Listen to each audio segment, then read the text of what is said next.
Many years ago, there lived a mighty warrior, born with the strength of a lion, made invisible by the gods.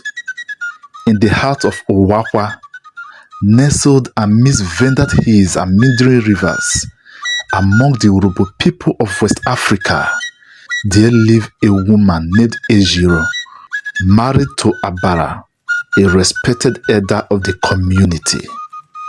Ejiro's days were filled with the longing for a child to call her own, but fate had been unkind, and despite her fervent prayers, her arm remained empty, while her husband's second wife, Ovo, reveled in the joy of motherhood.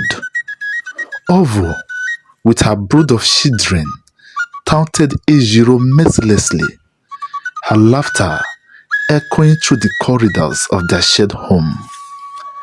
Abara, blinded by his love for Ovo and their offspring, turned a deaf ear to Ejiro's silent suffering, leaving her to drown in a sea of loneliness.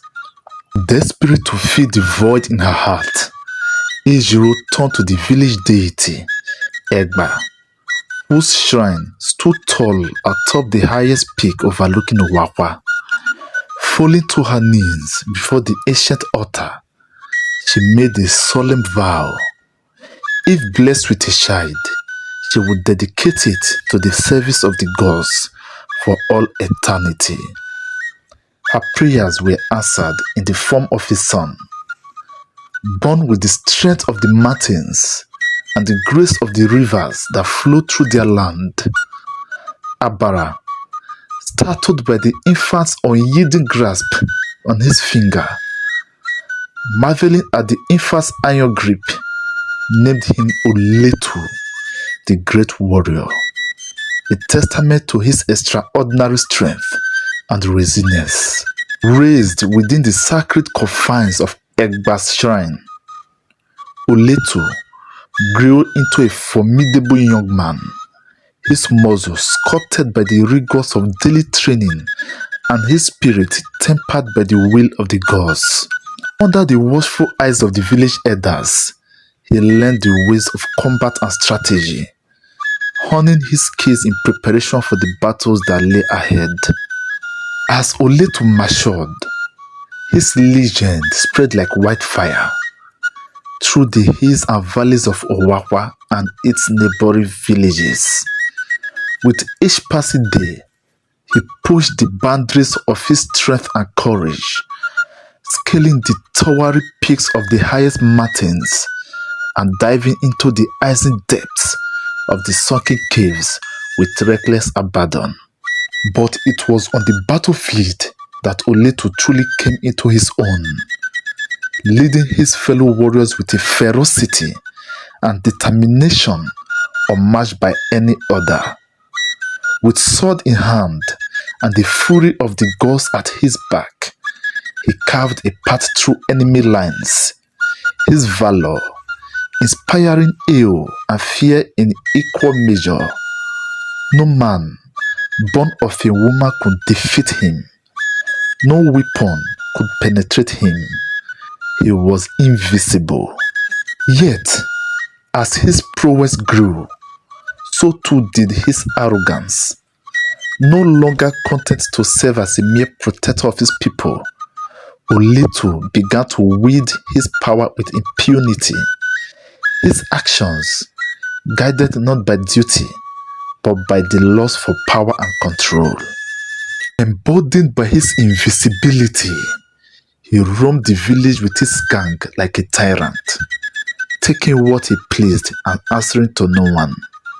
Though under his rule, the village prospered and was greatly feared by their enemies and all the neighboring villages, but this also came at a great cost. The poor were oppressed, their cries drowned by the clinking of gold and the clang of swords. Oletu's once noble deeds twisted into acts of tyranny, leaving the villagers trembling in fear of his wrath. After years of tyranny and oppression, driven to desperation, The elders of Owawa besieged Egba to intervene, to strip Oletu of his divine powers and restore balance to their fractured land. Reluctantly, the deity agreed, sensing the corruption that had taken root in the warrior's heart. On the fateful day of reckoning, as Oletu was going round with his gang robbing the villagers, a single arrow, guided by the collective fury of the oppressed, found its mark. With a cry that shook the very foundations of the earth, the once mighty warrior fell, his body broken and lifeless. As the sun dipped in the shadow of the setting sun, the villagers of Owawa mourned the passing of Oletu, their once great protector turned tyrant. Yet, amidst their grief, there lingered a glimmer of hope. A hope that with Oletu's downfall, peace and harmony would return to their fractured land.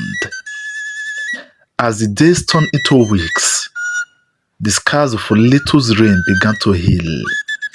Slowly but surely, the villagers, emboldened by their newfound freedom, worked tirelessly to rebuild what had been destroyed. Their spirits buoyed by the promise of a brighter future. But the memory of Oletu's tyranny lingered like a shadow, haunting the hearts and minds of those who had borne witness to his fall from grace. For while his reign had ended in tragedy, the lessons learned from his downfall would endure for generations to come. For in the years that followed, Owawa flourished once more. Its field lush with bounty and its people united in their shared purpose.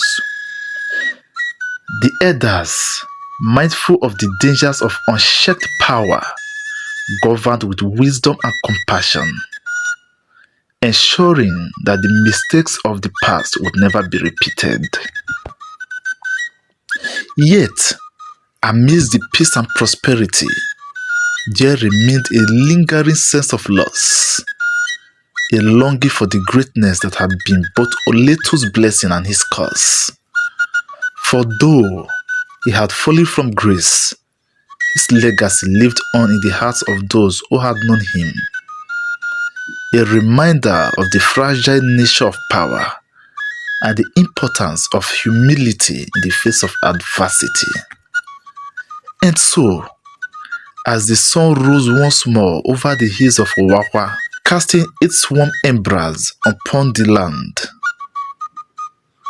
the villagers looked to the future with hope and determination, knowing that while the road ahead would be fraught with challenges, they would face them together, guided by the lessons of the past and the promise of a brighter tomorrow.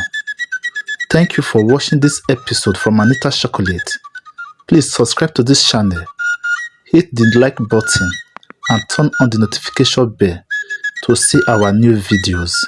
See you in the next episode.